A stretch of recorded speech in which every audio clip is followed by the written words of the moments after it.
Gigi ha pensato a un premio che credo sia la prima volta, la prima edizione, o sbaglio?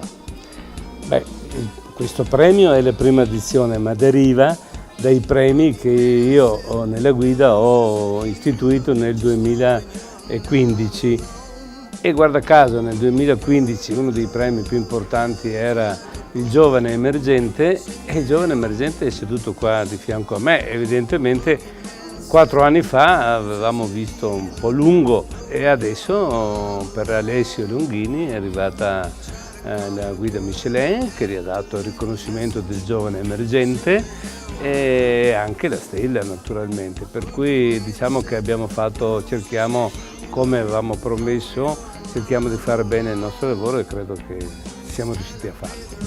Presenti tu Alessio o facciamo dire 2 parole direttamente da lui? Beh, gli facciamo dire 2 parole a lui, io faccio il cronista come fai tu, come fanno tanti colleghi e dobbiamo scrivere quello che troviamo, quello che vediamo per strada. Io sulle strade dell'altopiano di Asiago ho incontrato questo solido montanaro che già da ragazzino aveva idee ben chiare, che voleva capirne un po' di più avendo la passione per la cucina e abbiamo dato una mano a farlo e poi ha trovato la sua strada. Allora facciamo dire 2 parole a Alessio. Beh niente, sono Alessio Longhini, sono lo chef dell'Hotel Europa. Quest'anno con il ristorante Stube Gourmet abbiamo ricevuto il riconoscimento della stella Michelin, più ho ricevuto il premio di giovane cuoco, sempre Michelin, e siamo stati molto contenti, insomma è un bel risultato. Come dico sempre io, questa è una tappa, non è mai un punto di arrivo, comunque i riconoscimenti arrivano dal duro lavoro svolto e possiamo solo ringraziare comunque nel mio caso la famiglia comunque Mosele, che comunque ha creduto in me, e anche il sommelier Igor Tessari, che anche lui viene da una grande scuola, su questo progetto. Insomma sono 5 tavoli, sono 14 persone.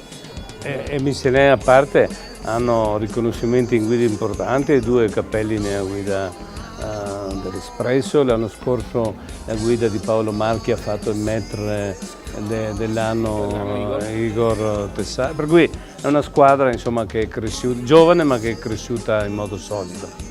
Solite materie prime, o c'è qualcosa di nuovo che possiamo dire?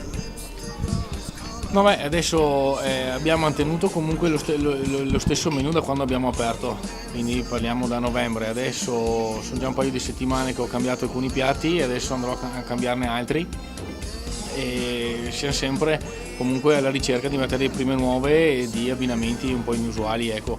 Comunque non tralasciando la parte della tradizione che sul mio menù c'è, con un menù dedicato di 5 portate, perché comunque dobbiamo sempre tener conto delle nostre radici.